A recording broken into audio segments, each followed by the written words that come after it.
탄핵에 준하는 혹은 하야해도 될 만한 그런 정도의 예, 그런 정도의 되는데? 윤석열 한동훈의 범죄 행위 증거를 잡았기 때문에 제가 말씀드렸지만은 저 특검에서 이 건드렸던 태블릿, 저 JTBC 게 아니라 네네네 특검 그걸, 태블릿 예, 그걸 그렇죠. 저희가 3개월 전에 파일을 다 법원으로 입수받아서 다 우리 포렌식 학회에 검증했는데 네. 너무나 많은 조작이 다 드러났기 때문에 그 변호사 쪽에서 이제 다음 주에 내가 알기로는 기자회견을 하는 걸로 알고 있습니다. 그러니까 이게 태블릿이 두 개가 있는 거예요. 예, JTBC 두 개예요. 태블릿이 예. 있고 특검 태블릿이 있어요. 예, 예. 근데 지금 말씀하시는 건 특검이. 이제 특검에서 한 태블릿이 조작의 흔적이 그때 많다. 특검의 제4팀이 조작을 했는데 그때가 팀장이 윤석열 그리고 그 밑에 한동훈. 예.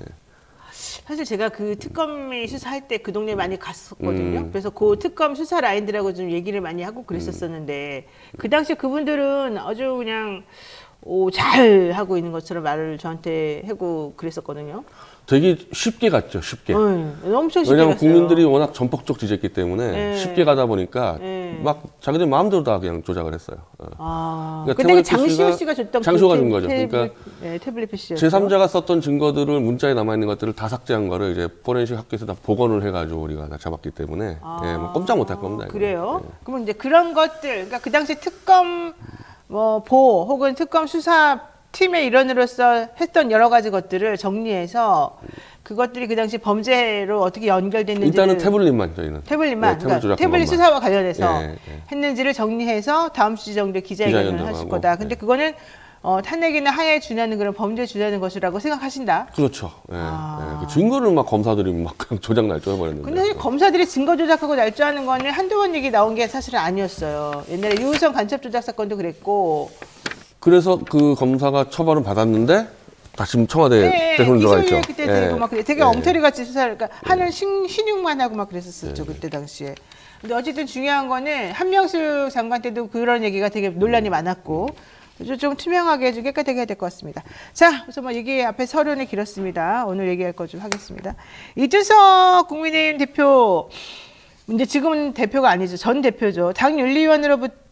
당윤리위원회로부터 추가 징계 1년을 받았습니다. 이게 이제 가처분이 다 기각된 상태에서 나온 징계였었습니다. 그래서 지난번에 받은 것하고 합치게 되면 결국 1년 6개월인데 총선에 나올 수는 있습니다만은 어쨌든 나오기는 힘든 그런 종류의 징계 아니겠습니까? 근데 뭐 혹시 또 본인 입장에서는 한 1년간 또 이제 잘 닦아놓고 다니면서 그리고 뭐 자기가 계산할 때는 이제 아마 총선에서 여당이 불리할 거다. 지금 뭐 시원치 않은데 1년 뒤에 더 추락하면은 자기에게 또 기회가 오지 않을까 그런 기대감을 줄 수 있는 그렇죠. 징계 기간이니까 어떻게 보면은 이준석 대표의 발목을 잡아줄 수도 있는 거고 어떻게 보면 이준석 대표가 또 기회가 갈 수도 있는 거고 뭐 본인이 좀 여러 가지 계산을 할 수 있을 것 같아요. 그러니까 저는 좀 약간 이 징계 기간이 조금 의아했어요. 왜냐하면 아예 이준석 대표를 이런 총선이나 이런 쪽으로 발을 못 붙이게 한다 그러면 좀 더 길게 하든지 아니면 아예 탈당 권유를 하든지 제명하든지 뭐 방법이 있는데 애매하게 딱 1년을 했단 말이에요. 원래 근데 저 국힘당의 스타일이 그래요. 맺고 끊는 거 없이 어정쩡하게 양다리 걸쳐놔서 아니 그 왜 그러는 거예요, 징계위도 그 생각했을 거라니까요. 혹시라도 또 총선에 불리하면 또 2030 세대 또 표 얻기 위해서 한번 놔둬보자. 이준석을 또 써먹을 수 있다? 예, 그런 계산들을 해가지고 이렇게 정확하게 정리를 못해서 저는 이게 좋은 결과는 올 수 있을까? 그냥 이렇게 해가지고 그냥 서로 깔끔하게 정리해서 깔끔하게 가면 좋은데 이러면 지금 그래서 이준석 대표가 지금 또 탈당도 안 하고 자기가 선동해서 집어넣은 당원들 보고 탈당하지 마라. 또 기다려라. 그러면 1년 동안 또 계속 이준석 리스크가 돌아가는 거거든요. 정리가 안 된 거잖아요. 이렇게 되면은. 근데 이준석 대표 입장에서는 이제 당이 이렇게 징계를 어정쩡하게 내놓은 거는 또 한 발은 또 자기한테 이렇게 뒤를 좀 빼면서 손은 또 자기한테 내밀고 있는 상태라고 보여지잖아요. 그리고 아마 또 이제 뒤에서 이제 또 국힘당의 또 뭐 중진들이 가만히 있어라 나중에 기회 올 거다 그렇게 설득을 할 거고 그러면 이 폭탄 제거가 안 된 거예요. 그러니까 왜냐하면 이 징계 나오자마자 뭐라고 했냐면 누군가가 3개월 전에 총선 있기 3개월 전에 이게 풀린다 그러더라고요. 충분하죠 시간이. 그때 또 한창 공천하고 있다. 상황이 그때 애매하면 너 또 분명히 차출된다. 이 얘기 나오더라고요. 그러니까 그런데 희망을 가지는 겁니다. 그런 식으로 또 설명을 할 거라고. 아이고만이나. 그건 이준석 대표가 그런 걸 또 바라보고 있어요. 근데 제가 이제 궁금한 거는 그 이준석 대표가 이제 전국을 다니면서 또 당원들 막 만나고 다닐 거 아닙니까? 그때 어떻게 하려고 그래요? 그러니까 뭐라고 할 말이 없잖아요. 할 말이 없죠 이렇게 놓으니까. 항상 일을 이렇게 합니다. 그럼 참 그러니까는 다 버리지는 않고 이럴 수도 있고 저럴 수도 있는 여지를 항상 남겨놓는다. 그러다가 왕창 망했던 게 2016년도 총선 때 네. 그때도 유사하게 그 박 대통령 세력이 유승민을 제거하려고 했는데 네네. 이건 제거를 하는 것도 안 하고 안 하는 것도 아니고 계속 놔뒀거든요. 아하. 그러다가 김무성 대표가 도장 들고 막 가면서 네. 완전 당이 폭삭 망하지 않았습니까? 네네, 그랬죠. 이런 방법이 성공한 적이 없는데 꼭 이렇게 일을 처리해요. 유승민 의원이 지금 현재 뭐 본인이 SNS에 TK 쪽에서 7주 연속 당대표 적합도 1위 했다는 기사를 공유했대요. 이건 어떻게 보세요? 사실은 그 나경원 의원이 반박한 거대로 이제 자꾸 당대표 이 여론조사를 전 국민으로 하는 이게 경향이 생겼는데 이게 이준석이 당대표 될 때부터 그랬어요. 원래는 그 당 지지자만 가지고 하는 게 맞거든요. 네. 근데 유승민 대표는 이제 사실상 보수 지지층보다는 중간이나 네. 아니면 좀 민주당 지지층의 지지가 더 많은데 네. 그러니까 보수나 국힘당 지지층으로 하면은 나경원 의원이 뭐 1등이다. 뭐 그게 사실 현실적인 문제죠. 그런데 유승민 의원이 어쨌든 지금 현재 당대표 적합도 1위로 나서는 것은 어떻게 보십니까? 이 유승민 의원에 대해서는 약간 배신자 프레임이 아직 안 풀린 게 있지 않습니까? 그 배신자 프레임이라는 것도 사실은 웃기는 게 그 유승민 대표가 이제 뭐 전 대표를 뭐 탄핵을 주도했다 해가지고 배신자 프레임 하는데 네. 그렇게 따지면 윤석열 대통령이 탄핵에 가장 큰 역할을 한 건데 네네네. 그 수사를 다 주도했으니까 네. 지금도 윤석열 대통령 만세 부르는 보수층이 유승민만은 용서 못하겠다 그러니까 사실은 그게 좀 이제 자기 스스로 좀 면죄부를 주려는 보수층이 그러니까 어찌 보면 보수층 전체가 변절한 거거든요. 아, 그래요? 탄핵무효 주정했다가 탄핵 수사를 주도했던 사람을 지금 지지하니까 변절한 그렇죠. 거에 대해서 스스로 좀 면죄부를 주기 위해서 유승민을 저렇게 악독하게 제가 볼 때는 악독하게 막 탄압을 하는 거야 보수층에서는. 네네. 유승민 대표는 좀 억울한 측면이 있겠죠. 실제로 그리고 탄핵을 주도는 안 했어요 유승민 의원이. 그냥 표결만 했을 뿐이지. 표결만. 아니 그 당시 예를 들면은 김무성 대표 같은 경우는 이제 탄핵에 이제 참여하는 60명을 모아왔고 네네. 이준석 대표가 오히려 그 이정현 대표를 앞에서 단식을 하면서 탄핵에 물꼬를 텄지 유승민 의원은 앞에 나타난 적이 없어요. 어쨌든 당이 분리가 됐잖아요. 그것 때문에. 그거 다 당이 이제 갈라서 그랬죠. 예, 그래서 뭐 그럼 바른미래당에 간 사람이 뭐 유승민 한 명입니까? 지금 있는 사람들 뭐 내가 알고는 윤핵관들 중에서도 저 권선동도 갔다 왔고 뭐 한두 명 갔다 왔냐. 예. 그 유승민 의원의 SNS 한번 좀 볼까요? 여기 보게 되면은 본인이 당권에 도전한다는 거라도 명확하게 지금 표현을 하고 있습니다. 되겠습니까? 근데 이미 이 당의 중간층이 다 떠났기 때문에 다 떠났잖아요. 중간층 중간층이 지지층이. 어디로 떠났어요? 지금 다 없어졌잖아요. 그러니까 지금 남아있는 데는 이제 극우라고 얘기를 하기보다는 제가 볼 때 이제 태극기 탄핵 무효 세력이라고 봐야 되거든요. 태극기 탄핵 무효 세력. 예. 그러면 여기는 이제 유승민을 이제 끝장내겠다는 세력이어서 당내 선거 들어갔을 때는 쉽지가 않죠. 아, 이게 지금 당대표는 당원들을 상대로 하는 선거니까. 그리고 이제 여기는 이제 당원하고 이제 국민 여론조사가 섞여 있었는데 네. 지금 이준석을 이렇게 제거하는 방식으로 볼 때는 지금 저 아마 당 선거 규정을 바꿀 겁니다. 또 바꿔요? 지난번에 어쨌든 5대5로 해가지고 이준석이 된 거잖아요. 네, 그러니까 당연히 이제 당을 좀 비중을 높일 거예요. 당원 네, 비중을 높이는 네. 방향으로. 그러니까 이준석 같은 사람 다시 못 다시 못 나오게. 나오게 하는 거죠. 예. 그런 건 뭐 하루아침에 두들기면 다 되는 거니까. 자, 이준석 전 대표가 이 뭐 법원과 징계 윤리에서 모두 이제 정리가 된 다음에 가장 먼저 올린 게 탈당하지 말아라 이런 거였단 말이에요. 무슨 뜻이에요, 이거는? 그러니까 내가 돌아올 테니까 끝까지 기다려라. 충분히 1년 동안에 자기한테 시간이 있고 네. 1년 뒤에 기회가 있을 거고 뭐 하다가 또 안 되면 뭐 중간 나갈 수 있겠지만은 지난번 다니듯이 지난번에도 계속 전국을 다녔잖아요. 네. 이준석 대표는 당연히 전국을 다니면서 세를 결집하겠죠. 그럼 계속 신경을 건드리겠지 윤핵관 쪽에. 그때 또 한판 붙을 수도 있어요. 돌아다니다가. 근데 이준석 대표 입장에서는 계속해서 뭔가 부딪히고 분쟁을 일으키고 시끄럽게 하고 이게 좀 더 본인에게 유리합니까? 아니면 지금은 좀 협조하는 듯한 모습을 근데 보이고 가만히 이게 계날까요? 이 범보수라고 했었을 때, 그러니까 이제 탄핵무효 플러스 또 이준석의 약간 우호적이거나 아니면 저 윤핵관들 하는 게 너무 심각하다가 보는 사람들 입장에서도 이제 이준석 필요증이라는 게 필요하죠, 솔직히. 예, 이게 너무 오래 끌었거든요. 그렇죠. 그리고 이제 서로 이제 하는 것들이 선을 넘었어요. 같은 당 동지라고 보기에는. 그러면은 뭐 젊은 정치인답게 깔끔하게 세 판 짜는 게 낫지 않을까. 실패해도 이제 또 남아서 또 그러면은 글쎄요, 그 유리할 것 같진 않은데. 그럼 여기서 말하는 세 판이라는 건 신당 차려라. 신당은 나중에 차리더라도 그냥 무소속으로 다니는 게 더 낫지 않겠나 모르겠어요. 지금은 무소속. 근데 무소속은 좀 힘이 없지 않습니까? 그러니까 그냥 탈당한 다음에 예, 돌아다니다가 신당은 뭐 총선 앞에 차리더라도 그러니까 이제는 이 정도로 들이받고 싸웠는데 또 당내에서 왔다 갔다 한다? 그래서 그게 어떤 뭐 이길지 모르겠어요. 근데 여의도에서는 이런 얘기 있던데. 유승민 의원이 나가게 되면 이준석이 도울 것이다. 이준석 플러스 유승민으로 뭔가 해보지 않겠냐. 근데 그게 이제 그러니까 이제 이 조금이라도 좀 위험하면은 저거를 처리하겠다는 거 아닙니까, 당에서는. 그러면 이제 저쪽은 이제 국민 지지가 높은데 네. 그걸 확 줄여버리면은 애초에 어려운데 사실 그 당권 선거라는 게 장난을 엄청 많이 치잖아요. 그런 부분에서. 이번엔 더 세게 칠 텐데 이준석 대표가 돕다 하더라도 결과적으로 어려울 텐데 그게 또 역시 무슨 이득이 있을지 모르겠어요. 그러니까 도와봤자 의미가 없다. 결론은 뭐 이제 윤석열 쪽에서 뭐 당선시키지 않겠습니까? 무슨 수를 써서라도. 누구를? 누구를? 그게 문제예요. 누구를? 지금 오히려 그게 그게 문제라니까 그쪽은 지금. 당선을 시킬 수 있는데 누구든지 누구를 믿을 수 있냐가 지금 핵심 문제죠 지금. 누구를 할까요? 그러니까 어차피 총선까지 임기가 이준석 대표가 6월에 끝나잖아요, 내년에. 공천권도 없는 당대표를 저렇게까지 날렸는데 못 믿어서. 네. 이번 당대표는 공천권을 갖는 당대표인데. 그렇죠. 안철수를 믿겠습니까? 김기현 의원을 믿겠어요. 네. 원희룡 차출설 나오는데 원희룡은 정말 머리 빠른 걸로 유명한 분이고. 그래서 안 믿어, 오히려. 자기 정치 계산이 제일 빠른 사람인데 누굴 믿겠냐는 거예요. 나경원 의원은 저 팬클럽 건드렸어요. 김건희 팬클럽을.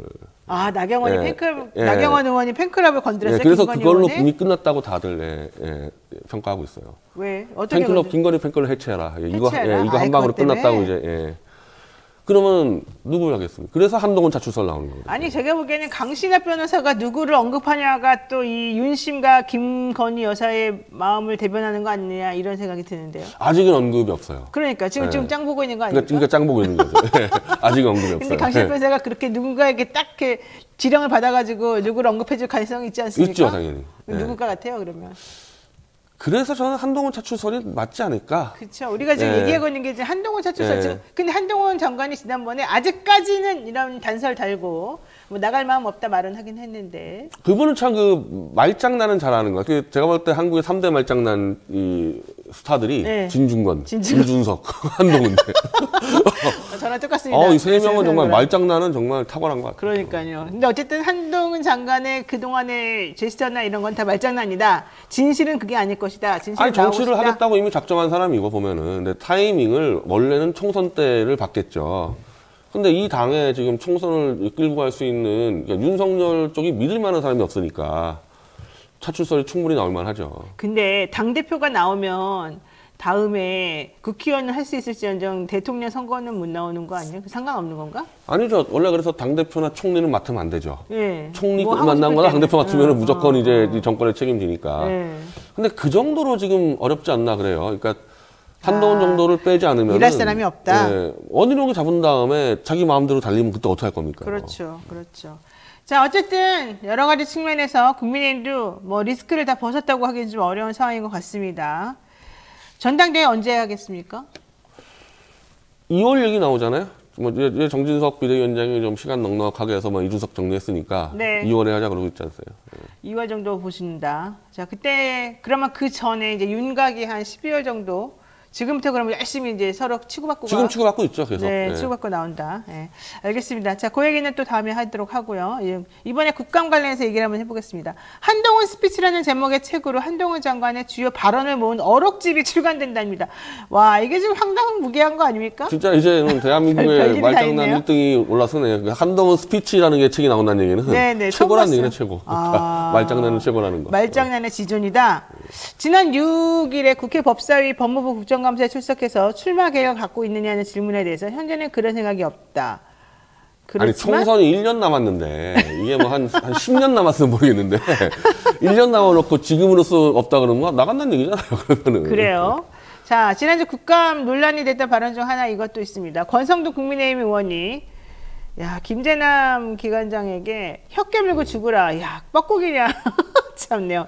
내 생전 살다가 별 얘기를 다 들어보는데 이거 정말 심각한 거 아닙니까? 게다가 사과하라 그랬더니 내가 사과를 왜 합니까? 나한테 사과하세요. 이따 이 말 하던데. 이건 윤리징계 안 들어가나 모르겠네. 이 정도면. 그래서 정의당 사람들이 국민의힘 사람들 보고 윤리 징계시키라 그러더라고요. 제가 그래서 황당무계했어요. 차라리 당신들이 그냥 국회 윤리위원회에다 징계하면 되는 거 아니에요? 아, 왜? 정의당이 그렇게 할 수 있지. 예, 맞아요. 이건 거의 윤리징계 갈 만한 사안이고. 근데 징계해야죠. 이번 정권 돌아가지고 거의 예. 샌드백처럼 얻어맞은 사람이 권성동 의원 아닌가요? 아니 근데 본인이 자초하지 않습니까? 말도 이상하고. 그러니까 하여튼 제일 많이 두들겨 맞았던 것 같아요. 그 마지막에 그 뭐 노래하는 것까지 해가지고. 네. 그러다 보니까 이제 자꾸 이제 실수를 만회하려다 보니까 네. 점점 더 지금 무리수를 두는 것 같아요. 지금 사실은 이분 잘못하면 공천대 날아가는 수 있어요. 제가 보기엔 이게 지금 좋은 수가 아닌 것 같아요. 이분이 계속 이런 식으로 본인이 커버 쳐준다고 스스로 생각할지 모르지만 한두 번 맞았을 때 그냥 빛나는 뭐 누군가가 될 수 있겠지만 의리맨이라도 될 수 있겠지만 계속해서 맞아가지고 완전히 얼굴 찌그러지고 그러면은 안 끼워줄 것 아니 같은데. 그래서 막판까지도 그 원내대표는 안 내놓으려고 그랬는데 저 검핵관들이 그렇지. 안 된다 해서 내는 날라갔는데 거잖아요. 또 이러고 다니면은 공천대 아웃되는 수 있죠. 그러다가. 그러니까 공천을 안 주죠 이렇게 되면. 왜냐면 이미지 나빠지고 뭐 나오면 안 됩니다 이런 얘기 많이 하겠죠.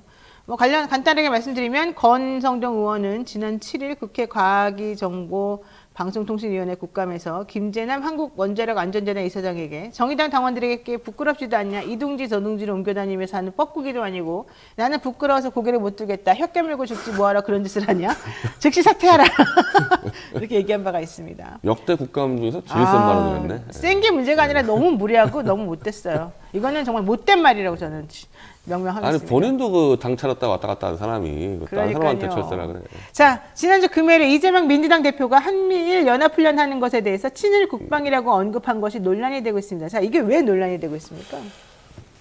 그 트럼프 정권 때부터 이제 미국이 왜 한국이나 독일이나 뭐 사우디나 일본 같은 돈 많은 나라 지켜주냐. 네. 너희끼리 알아서 지켜라. 네. 이렇게 해가지고 사실 이게 트럼프 정권이 해놓은 거거든요. 이게. 그렇죠. 예, 한미일 군사동맹이라는 게. 네. 근데 이제 그 당시에 이제 그 한국 같은 경우는 위안부 문제로 가지고 이제 엄청 싸우고 있었던 상태인데 이것까지 겹쳐버리니까 이제 미국 쪽에서 볼 때는 한미일 동맹이지만은 한국 쪽에서 볼 때는 아니면 일본 쪽에서 볼 때도 이게 어색하단 말이에요. 그래서 이게 좀 불씨가 좀 남아있는 문제가 있죠, 이게. 그런데 이걸 가지고 친일 국방 이렇게까지 말하는 거는 좀 심하지 조금 않나요? 이제 정치적으로 좀 어떻게 보면은 대권 주자였던 야당 대표다 보니까 친일 국방까지 간 거는 약간 과한 게 아닌가. 왜냐하면 이게 이 뒤에 미국이 있는데, 네. 그러니까 윤석열 정권이 자기들이 막 외교를 개척해가지고 일본을 끌어들인 게 아니라 이미 미국에서 이렇게 정리해놓은 판인데.